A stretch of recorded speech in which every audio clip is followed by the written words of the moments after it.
Which of the following regarding the lungs in the upright poster. तो यहाँ पे देखिए अपराइट पोस्टर में करेक्ट स्टेटमेंट कौन सा है, यहाँ पे करेक्ट स्टेटमेंट कौन सा है, which is the correct regarding the lungs in the upright poster.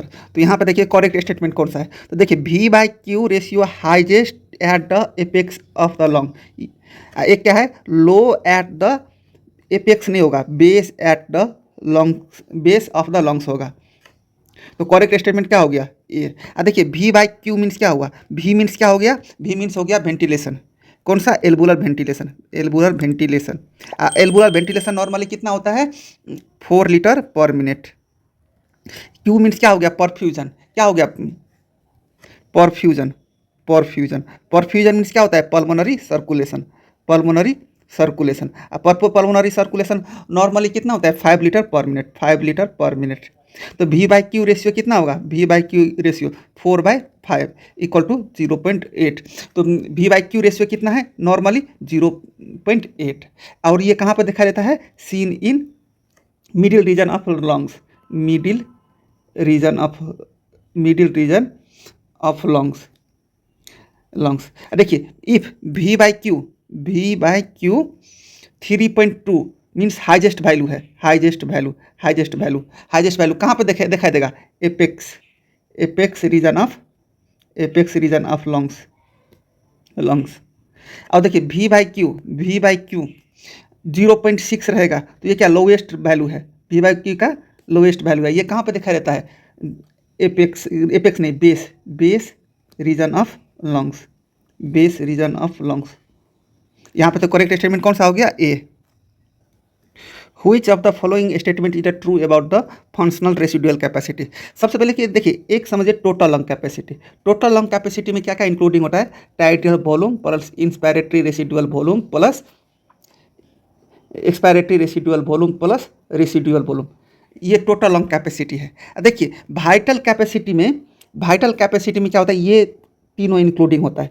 Residual volume छोड़ के बाकी टाइडियल वॉल्यूम, इंस्पायरेटरी रेसिडुअल वॉल्यूम और एक्सपायरेटरी रेसिडुअल वॉल्यूम को क्या बोलते हैं, वाइटल कैपेसिटी, वाइटल कैपेसिटी। अब देखिए टाइडियल वॉल्यूम और इंस्पायरेटरी वॉल्यूम को क्या बोलते हैं, क्या बोलते हैं, इंस्पायरेटरी रेसिडुअल कैपेसिटी। और expiratory volume, sorry expiratory residual volume और रेसिडुअल वॉल्यूम को क्या बोलते हैं, फंक्शनल रेसिडुअल कैपेसिटी। तो देखिए फंक्शनल रेसिडुअल कैपेसिटी को क्या बोलते हैं, फंक्शनल रेसिडुअल कैपेसिटी को क्या बोलते हैं, volume remaining after the normal expiration. और क्या बोल सकते हैं, after, after normal tidal, tidal volume, volume expiration, expiration. तो आंसर क्या हो जाएगा यहाँ पे, डी। सर्फेक्टेंट प्रोडक्शन कौन सा सेल करवाता है, तो न्यूमोसाइट 2 सेल, ये डिस्कस कर चुके हैं, तो आंसर सी।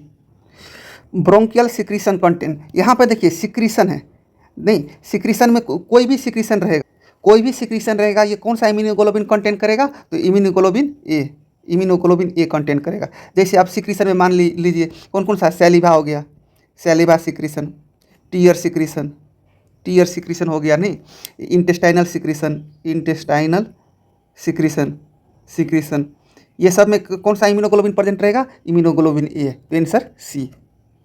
एलर्जिक रिएक्शन में, एलर्जिक रिएक्शन में कौन सा इम्यूनोग्लोबिन प्रेजेंट रहेगा, एलर्जिक रिएक्शन में इम्यूनोग्लोबिन ई प्रेजेंट रहेगा।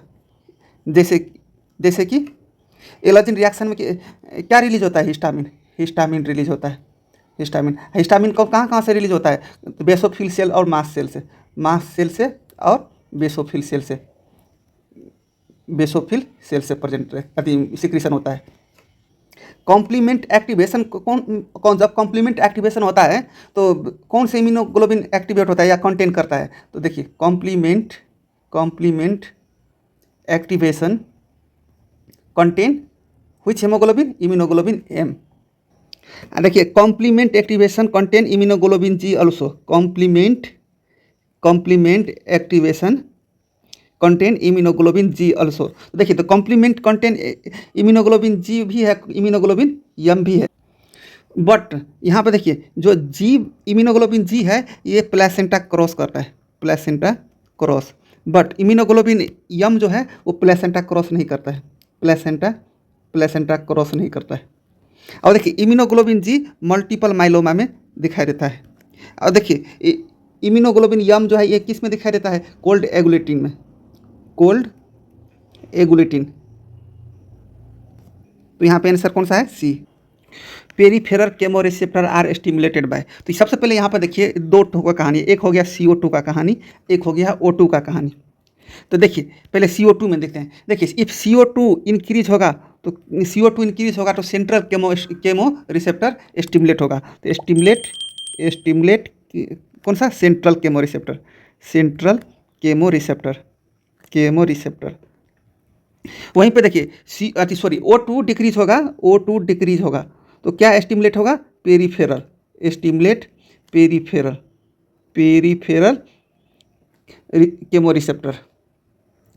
केमो रिसेप्टर क्या होगा? स्टिमुलेट होगा। तो यहाँ पे क्या है? पेरीफेरल है, तो आंसर क्या हो जाएगा? Oxygen, answer D. The main danger during sleep deep sea diving is due to the oxygen and nitrogen, answer A होगा। At high altitude acclimatisation happen due to the. यहाँ पे देखिए हाई एल्टीट्यूड एक्लेमेटाइजेशन में क्या होगा? O2 decrease होगा, O2 decrease होगा तो क्या होगा? हाइपोक्सिया होगा। क्या होगा? हाइपोक्सिया होगा तो धीरे धीरे क्या होगा? हेमाटोक्रिट लेवल इंक्रीज होगा, हेमाटोक्रिट लेवल इंक्रीज होगा। और क्या होगा? नंबर ऑफ RBC इंक्रीज होगा, नंबर ऑफ RBC इंक्रीज होगा।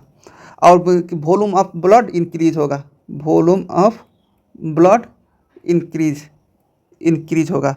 Increase diffuse lung of diffuse capacity of lung increase होगा। तो यहाँ पे आंसर क्या हो जाएगा? यहाँ पे आंसर हो जाएगा increase haemoglobin content and RBC।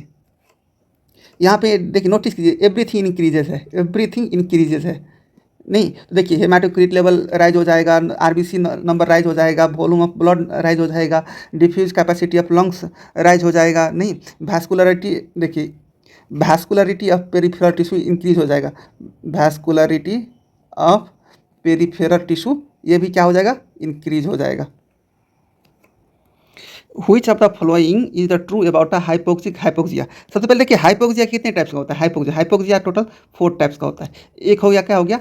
Hypoxia में क्या होता है? Due to the inadequate gas exchange, due to the inadequate gas exchange क्या हो जाएगा? हाइपोक्सिया। अब देखिए सेकेंड हाइपोक्सिया क्या होता है? सेकेंड हाइपोक्सिया क्या होता है? Histotoxic hypoxia. तो देखिए हिस्टोटॉक्सिक हाइपोक्सिया मीन्स क्या हो गया? Due to the inability to utilise oxygen, ये क्या हो जाएगा? Histotoxic hypoxia. Due to the slow circulation क्या हो जाएगा? Stagnant hypoxia.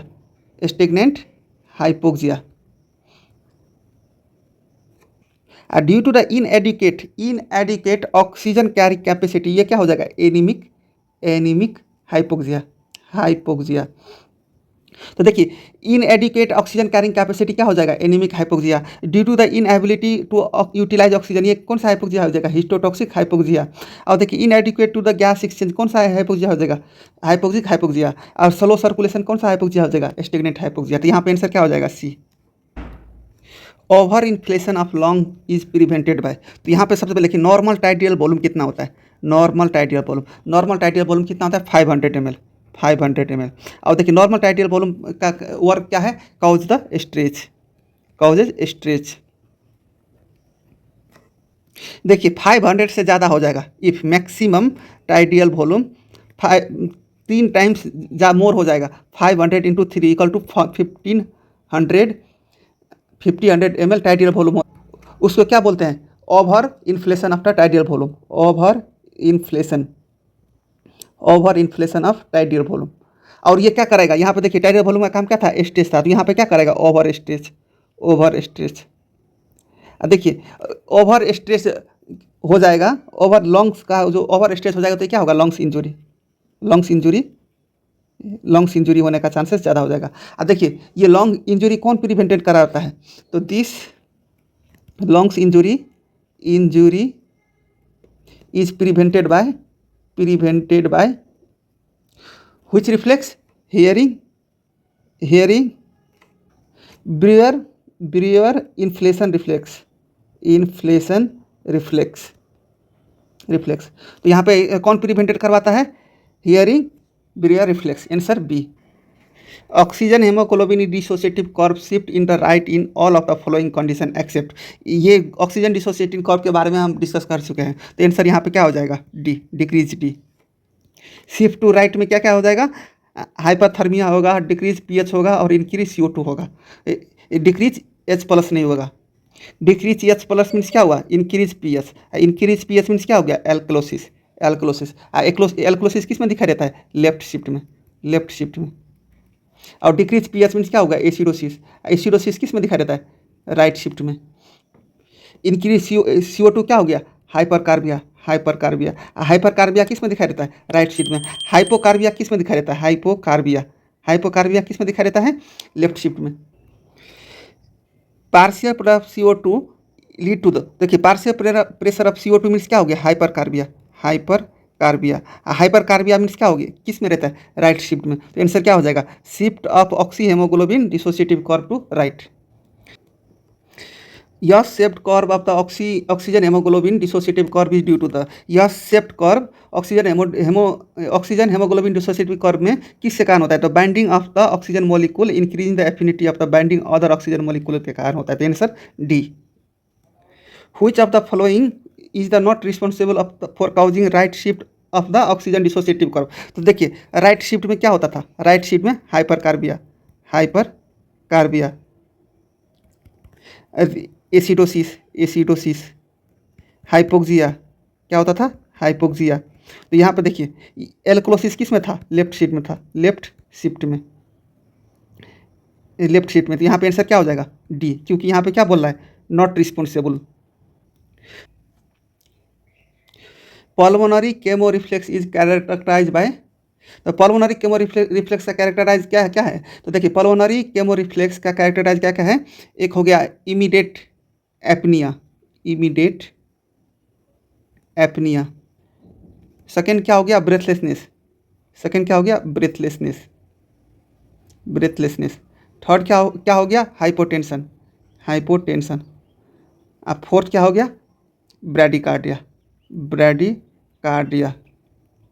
तो देखिए इसका कैरेक्टर क्या क्या है? कैरेक्टर है immediate apnoea, breathlessness, hypotension and bradycardia. तो यहाँ पे आंसर क्या हो जाएगा? A. What will happen to the respiration if the both vagi are cut. तो बोथ भैगी कट मीन्स क्या हो गया? भैगोटोमी। क्या हो गया? भैगोटोमी। और भैगोटोमी होगा तो क्या हो? Impulse, impulse inhibiting, impulse inhibiting, inhibiting respiratory discharge absent, respiratory discharge absent, absent. और रेस्पिरेटरी डिस्चार्ज एब्सेंट होगा तो क्या होगा? Increase of depth of respiration, increase depth of respiration, respiration. तो यहाँ पे आंसर क्या हो जाएगा? C. Obstructive sleep apnoea is defined as the temporary pause in breathing during the sleep lasting at the 10 second, lasting at the 10 second. तो answer क्या हो जाएगा? D. Damage to the pneumotaxic centre will cause, pneumotaxic centre cause हो जाएगा तो क्या cause करवाएगा? Slow breathing with the greater tidal volume, slow breathing with greater tidal volume. Answer क्या हो जाएगा? C. Damage to the J receptor in lung will result in, तो यहाँ पे देखिए एक क्या था? Pulmonary chemo receptor, pulmonary chemo reflex, chemo reflex, chemo reflex. अब पल्मोनरी केमो रिफ्लेक्स स्टिमुलेट किसको करता है? स्टिमुलेट जे रिसेप्टर को, जे रिसेप्टर को स्टिमुलेट करता है। और देखिए जे रिसेप्टर डैमेज हो जाएगा तो क्या क्या कॉज करवाएगा? तो ये मैंने बोले थे पहले, क्या कराएगा? एपनिया, एपनिया, इमीडिएटली क्या करवाएगा? एपनिया। सेकेंड क्या कराएगा? Hypotension, hypotension. थर्ड क्या कराएगा? Bradycardia, bradycardia. फोर्थ क्या कराएगा? Breathlessness, breathlessness. तो यहाँ पे आंसर क्या हो जाएगा? यहाँ पे देखिए apnoea followed by the rapid breathing होता है, apnoea followed by the rapid breathing, breathing. ये कहाँ पे चला जाएगा? यहाँ पे। तो फर्स्ट में क्या होता है? एपनिया। सेकेंड में क्या होता है? सेकेंड में क्या होता है? ब्रेथलेसनेस। थर्ड में क्या होता है? ब्रैडिकार्डिया। और फोर्थ में क्या होता है? हाइपोटेंशन। तो यहाँ पे क्या आंसर हो जाएगा? Apnoea followed by the rapid shallow breathing. Myoglobin bind to the one molecule of the oxygen, one molecule of the oxygen. तो आंसर क्या हो जाएगा? A. Normal ventilation and perfusion ratio ये हमने डिस्कस कर चुके हैं फर्स्ट में, तो आंसर क्या हो जाएगा 0.8। Normal respiratory minute volume is, देखिए normal respiratory minute volume means क्या होता है, tidal volume into respiratory rate. Tidal volume normal कितना होता है 500 ml, और रेस्पिरेटरी नॉर्मल कितना होता है 12 ब्रेथ पर मिनट, तो कितना हो जाएगा 6000 ml, और 6000 मीन्स क्या होगा 6 लीटर, 6 लीटर। तो देखिए नॉर्मल रेस्पिरेटरी मिनट वॉल्यूम कितना हो गया 6 लीटर, तो यहाँ पे आंसर क्या हो जाएगा A. Which of the following statement is true about inspiratory capacity, तो इंस्पायरेटरी कैपेसिटी में क्या बोले थे, tidal volume plus inspiratory residual volume, नहीं ये मैं कैपेसिटी के बारे में पहले ही डिस्कस कर चुका हूँ। यहाँ पे आंसर क्या हो जाएगा, आंसर हो जाएगा C, tidal volume plus inspiratory residual capacity, sorry inspiratory residual volume.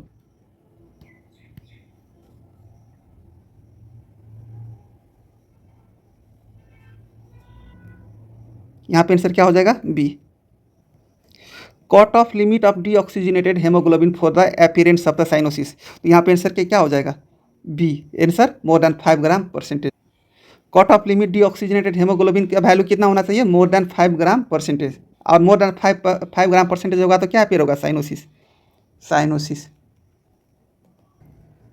Which is the site of the generation of the respiratory, तो सबसे पहले हम देखिए इसका ये इंपॉर्टेंट टॉपिक है। सबसे पहले न्यूरल सेंट्रल रेस्पिरेशन के बारे में हम जानते हैं, neural central respiration, neural central respiration. देखिए न्यूरल सेंट्रल रेस्पिरेशन का 2 सेंटर होता है, कौन कौन सा होता है, एक होता है पोन्स और सेकंड कौन सा होता है मेडुला। सबसे पहले हम पोन्स के बारे में जानते हैं। देखिए पोन्स में 2 ग्रुप ऑफ न्यूरन प्रेजेंट रहता है, 2 ग्रुप ऑफ न्यूरन प्रेजेंट रहता है। एक हो गया अपर पोन्स में प्रेजेंट रहता है, अपर पोन्स में प्रेजेंट रहता है, उसको क्या बोलते हैं न्यूमोटैक्सिक सेंटर। और देखिए एक होता है क्या लोअर पोन्स में प्रेजेंट रहता है, तो लोअर पोन्स में प्रेजेंट रहता है उसको क्या बोलते हैं एपिन्यूस्टिक सेंटर, क्या बोलता है एपिन्यूस्टिक सेंटर। अब चलते हैं मेडुला सेंटर में, न्यूरल सेंटर रेस्पिरेशन का मेडुला पार्ट में। और देखिए मेडुला में 3 ग्रुप ऑफ न्यूरन प्रेजेंट रहता है, कितने 3 ग्रुप ऑफ न्यूरन प्रेजेंट रहता है। 3 ग्रुप ऑफ न्यूरन कौन कौन सा हो गया, डोर्सल रेस्पिरेशन एक हो गया, डोर्सल रेस्पिरेशन ग्रुप। सेकेंड कौन सा हो गया वेंट्रल रेस्पिरेशन ग्रुप। और थर्ड कौन सा हो गया, थर्ड हो गया प्री बॉट जिंजर कॉम्प्लेक्स। देखिए प्री बॉट